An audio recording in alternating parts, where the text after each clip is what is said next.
ल कस्तो लाग्यो है तिमीहरूलाई ल भनाऊ त एकदम रमाइलो यी सालको पातको टपरी दुना तिमी मेरो कलेजी छेउ कुना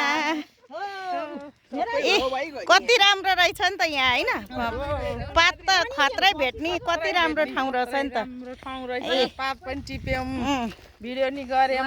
बहिनीहरूसँग भेटघाट पनि भयो हैन त्यही त सबै भयो ल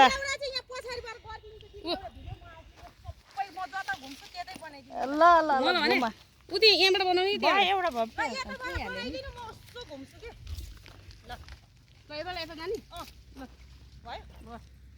ल दामी भयो दामी ल अनि यहाँ सालको पात भेटेर सरर सालको पातको टपरी धुना माया तिमी कलेजी छेउ कुना भन्दै यहाँ दिदीहरू सबजनासँग ल एकदम रमाइलो भयो है नयाँ ठाउँ भए पनि दामी देख्या ल एकदमै दामी देखिया छ है ल सबैजना ल